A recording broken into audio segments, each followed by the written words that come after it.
Get on to the paddle shift. Oh, a lot of people are arcing up about this, aren't they? Drivers, teams, punters are like, I think Speed Cafe did a survey. 85% said punters, no go.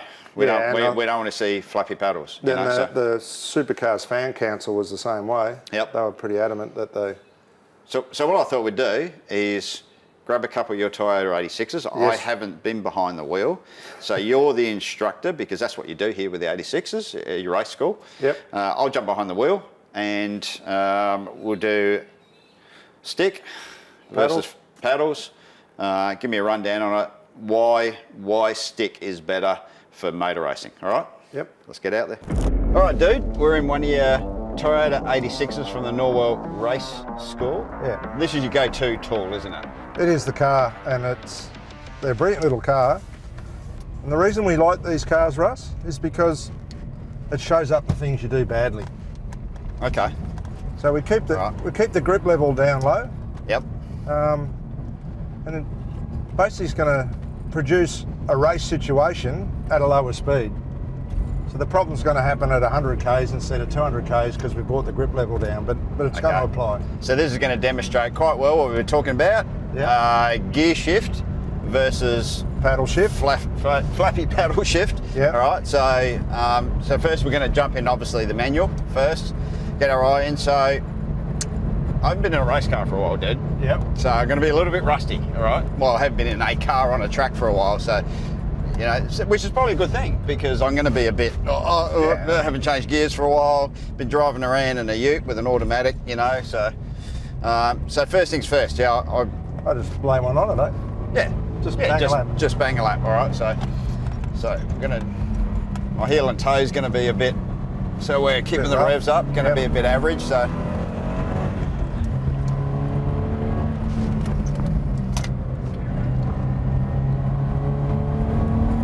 Funny driving a manual again, you know.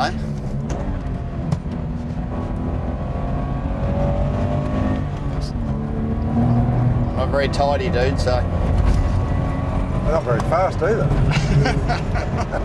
Thanks, mate.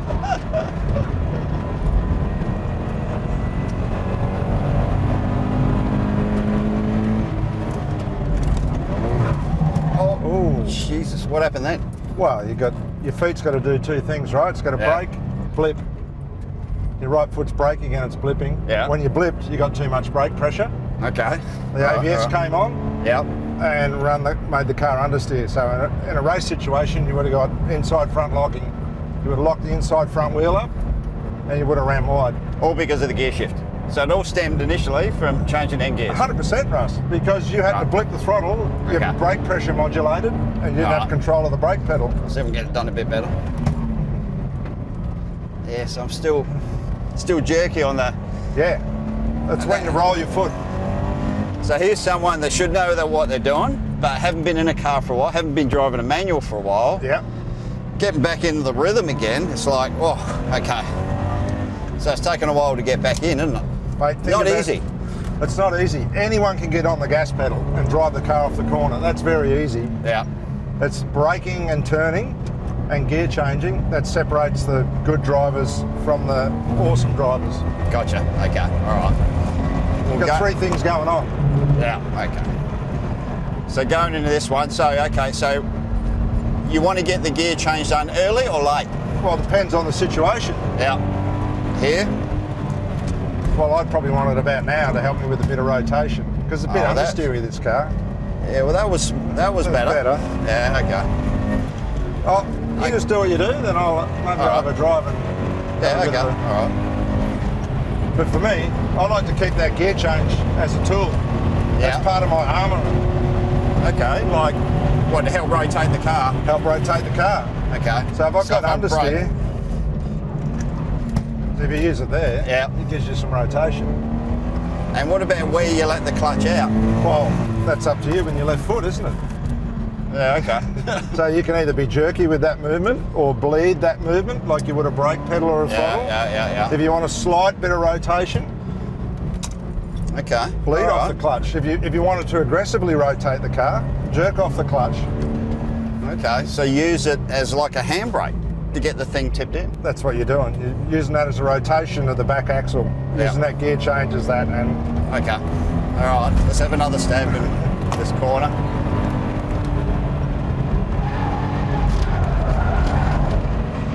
All right. There we go. I'll use it to... yeah, remember, just enough brake to make the car turn. Oh, blipperitis again, mate. Well, what happened then is I started to let the clutch out when I was still heeling and towing. Yeah. So the accelerator pushed it forward. Yeah. Because I was still on the gas doing it. Okay, so your clutch release timing was wrong. Wrong. And it made the car launch forward. Yeah. Which in a race car, you'll start picking up a bit of understeer, which is what you did. But as I said before, low grip, this is really going to highlight. Okay, that demonstrates that. That one's too early. See how I rotated the car though? Yeah. As soon as I dumped the clutch, so I used very little heel and toe, dumped the clutch, and it just all of a sudden, it's like I had too much front grip. Well, it's simple, mate. The gear change, the clutch release, is a part of the driver's armoury. It's something they use to manipulate the car. So it goes towards your argument of saying, hey, make the cars harder to drive. By doing that, you've got to keep one of these things. You've got to keep the stick in the middle. Well, if you're just looking at the corner now and all you have to steer and turn and brake and press buttons, that's easy. It's easy. Yeah. Well, we're going to find that out. That is easy. Because we got to paddle shift one of these. But if you've got to turn in, brake, push the clutch in, flip the throttle, you make a mistake. So it's the skill of the driver. So the skill of the driver is in every single aspect. I'll point something out pretty obvious. And Shane Van Gisbergen, SVGs, in-car camera on the weekend. Yeah.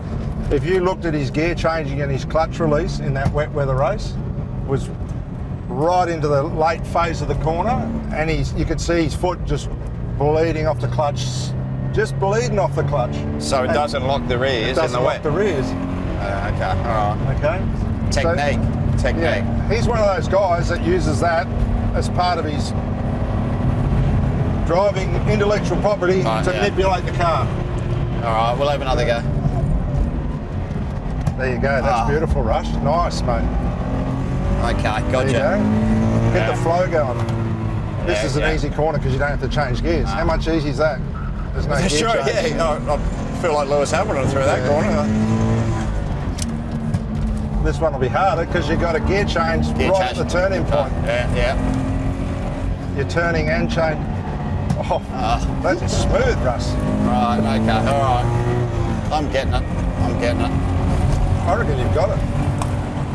And I want to try this one where you're popping the clutch a little bit early to rotate it. Yeah, okay. Because this car does understeer. Yeah, you know when you want it. Yeah. On that entry phase. About now. Yeah. Perfect. Yeah, gotcha, okay. Yeah. Your throttle ramp needs a bit of work now, but that's probably the next lesson. Yeah. I'll book him for another one on that one. Yeah, I'll do it again here on that because I reckon it's really interesting. And what you're saying about Shane Van Gisbergen using it to rotate the car. He's the master of it. So if you're a little bit more aggressive on there, it's obviously exaggerating a little bit. That's a perfect example. It's like pulling the handbrake on, but it was just by popping if you've got control of that tool in the car, you're going to be faster than the. Yeah, that was way think about that. Yeah, it's way exaggerated. Yeah, but it's interesting though, isn't it? I just find it really, to me, that's what I want to see. I want to see people's footwork. I want to see. There's no better than seeing that they call it dancing. Dancing on the pedals. I just reckon that's so cool. And to take that all away is just.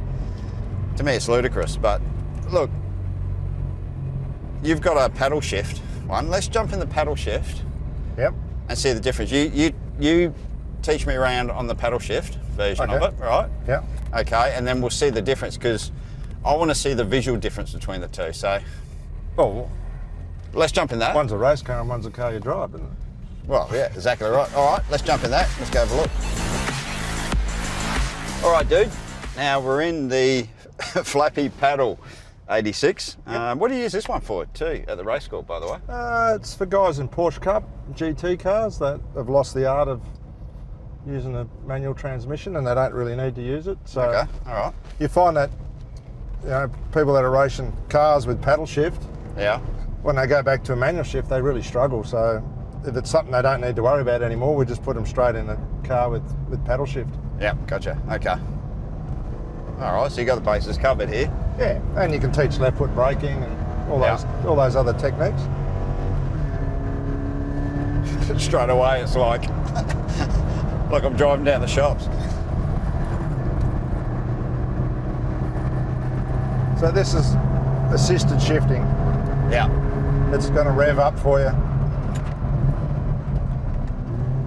So that's actually revving on the down Yeah, change it's as rev well. matching. So no more heel and toe. So that's just foot on the brake. Yeah, if you try and pull it too early, Yeah. it won't let you as well. So if you try to manipulate the car with the transmission, it'll just won't let you do it. How much easier is this to drive? Well, it's one less thing you have to think about, mate. Are you So kidding? your brain's only got a certain amount of capacity. Yeah. If you take away one of the jobs it has to do, it's going to be easy to drive, right?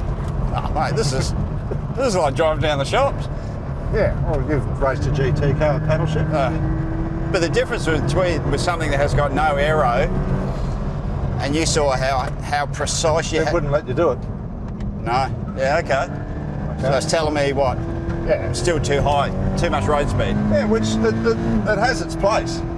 It's fine in GT cars or Porsche Cup where you've got gentleman drivers and in cars where inexperienced drivers can do damage to the transmission and the engine. Yeah. It has its place, but not in supercar racing. Like the drivers in a supercar should be good enough where they're not going to wreck the transmission or blow the engine up. Yeah, I totally agree. Totally agree. And for me with this is so much easier. Well, it's freed up your brain, mate. No, This corner, the corner, you just have to brake and steer and click a button. So would it be it right? is easier, isn't it? Oh, mate, it's massive. Like I said, this is just before, because I hadn't been in a manual for a while. I was struggling a bit to get my head around. Yeah. It'd take a couple of sessions for me to get start dial back in, to use the heel and toe right. All right. Drop the clutch to the right. Mate, I could go and lay a lap time straight away. Okay, let me throw this one at you, mate. Okay. You're always good at the lunge. Yeah. Last of the late breakers, throwing up the inside. Yeah. Right. If you haven't got the transmission to manipulate the car on entry, how are you going to pass someone when you have a dive? Jesus. Well, maybe where you look at something like. That clip of you at Bahrain, I don't know. Was it Bahrain? Maybe Somewhere? there's not a hell of a lot on a dry day. There's not a hell of a lot of passing a Carrera Cup, is it? Well, you can't, mate. You can't. Everyone's doing the same thing. Yeah. But you think, like, you're about to pass someone in a supercar. Yeah. You pull out, you dive up the inside. If you're not going to stop, you go to the transmission. Okay. Yeah. You go to engine braking. Well, here you and you go can't, to like- rotation. You're trying to rotate, you just spear off the road and drill the guy on the door. Well, that was it. I just left it really late then. If that was in the manual. Grab the gear you want. Grab the gear. Control the clutch release. Rotate the car. Make it round the corner. around. Yep. Oh, but they want more passing. Yep. And you got to have passing is also about the driver making a mistake and getting past because he's made a mistake. Well, if you look at look at Tim Slade's incident at Bathurst, unfortunate it is, but that wouldn't have happened. No. But you know, he's just been out of the car for a year and not match fit. Yeah. No, look, I get it. You know, They don't give footballers Velcro gloves and put Velcro on the ball to make it easy for everyone to play football, do they? No. And you don't go out to play Test cricket and go, oh, can we give everyone a bigger bat? That means it'll make it easier for everyone to do. Yeah. I get it. Flappy paddles in the skip bin. Get rid of it. It's fine for purpose. Yeah, you're right. Yeah, and it helps. It helps some people drive race cars fast that normally couldn't do it. Any sport should be about skill. Yeah. Should be about skill. So if you make it easy, you're taking the skill level down. You're just dulling it down to nothing. So I get it, dude. I get it. flappy pedals out, and I know you're a strong advocate for it, as it seems like most of the drivers, but for some reason, there's other forces behind it that want to bring it in, and mate, See, the two things they're they want to obviously do. not racers. They want to make the cars easy for everyone to drive so they can sell cars to the average person. Yeah. Or they're worried about the cost of blowing up transmissions and over-revving engines. But if you can't do that in supercars, you shouldn't be in there. Yep. No, I You agree. shouldn't have a job driving one. Yep, agree. It's part of your skill set is Yeah. looking after your equipment.